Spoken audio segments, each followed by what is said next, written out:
டயத்துக்கு இருக்குது, அந்த படம் பண்ண ரஞ்சித் சாருக்கு இருக்குது. கண்டிப்பாக இந்த படம் இந்த காலகட்டத்தின் குரல்னு ஒரு சில படங்கள் இருக்கும். இந்த நேரத்துக்கு இந்த காலகட்டத்துக்கு உண்மையிலே தேவையான ஒரு படம். நானும் செல்வமணி சார் தான் பார்த்துட்டு வந்தோம். படம் பார்த்துட்டு இந்த படத்துலேருந்து வெளியில் வர்றதுக்கு ரொம்ப நேரமாச்சு. நம்மளும் கொஞ்சமாவது இதுலேருந்து கொஞ்சம் கிராஸ் ஆகி வந்திருப்போம். எனக்கும் இந்த வாழ்க்கையில் கொஞ்சம் அனுபவம் இருக்குது. சினிமாவுக்கு வந்த புதுசில் நம்மளை கேட்குறதுக்கு ஆள் இல்லைங்கிறப்போ நம்ம இஷ்டத்துக்கு நம்ம என்ன மாதிரி சுதந்திரமாக இருப்போமோ அப்படி தான் இருந்திருப்போம். நிறைய பேருக்கு அதை கடந்து வராதவங்க நம்ம லைஃப்பில் கொஞ்சம் பேர் கண்டிப்பாக நம்ம இந்த ஃபீல்டில் வந்து அதை கடக்காதவங்க இருக்க மாட்டாங்க. என்னுடைய நண்பர்கள் சில பேர் வந்து கடக்க முடியாமல் நல்லதொரு வீடு செய்து அதை நடங்கிற பொழுதில் விழுந்து விழுந்த மாதிரி ரொம்ப பேர் போய் சேர்ந்துட்டான்.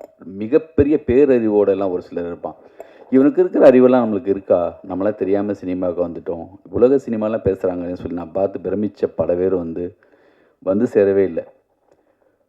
எனக்கு வந்து பெரிய ஒரு பார்த்து வந்து இவங்ககிட்டலாம் இவ்வளவு இருக்கேப்பா, பைசைக்கிள் தீவ்ஸ்லேருந்து ஆரம்பித்து அக்ரோகுசாலேருந்து இப்படி பேசுகிறாங்களே அப்படி இருக்கும். எங்கேயோ நான் கும்பகோணம் போகிறப்போ எங்கேயோ ஒரு கடையில் அந்த மாதிரி நபர்களை ஒன்றுமே இல்லாமல் பார்க்கும்போது எனக்கு வந்து அவ்வளோ பெரிய சோகமாக இருக்கும். இந்த படத்துடைய ஒவ்வொரு முறையும் அவர் காதில் கதையை எங்கேயும் சொல்லிடாங்கன்னு சொல்கிறாரோன்னு நினைக்கிறேன். டைரக்டரு என்ன சொன்னான்னு தெரியல. இருந்தாலுமே எனக்கு படம் பார்க்கும்போது பதட்டமாக இருந்துச்சு. எனக்கு வந்து என்னென்னா ஒரு சில முக்கியமான 3 இடம் இந்த படத்தில் வந்து அப்படி பதட்டமான ஒரு முக்கியமான இடங்கள் இருக்குது. எண்டு மட்டும் எப்படியாவது இவன் மீண்டு வந்துடக்கூடாதாங்கிற ஒரு பெரும் ஏக்கம் எனக்கு இருந்துகிட்டே இருந்துச்சு.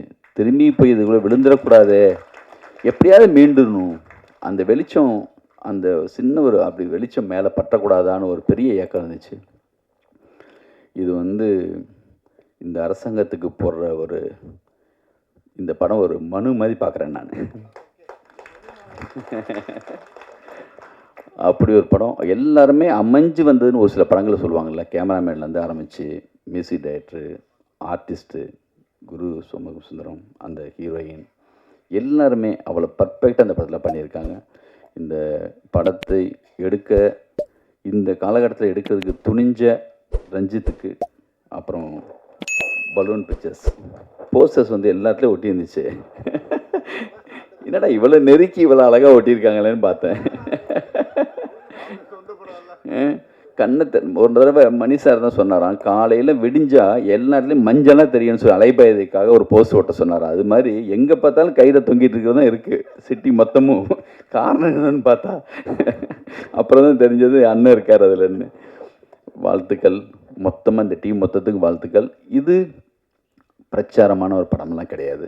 உள்ள அவ்வளோ டென்ஷனான அழகான மிக சரியான விஷயங்களோட ஒரு ஸ்க்ரீன் பிளேவோட மிக அற்புதமான படமாக இந்த வந்திருக்கு. இந்த படத்துக்கு என்னுடைய வாழ்த்துக்கள். நன்றி.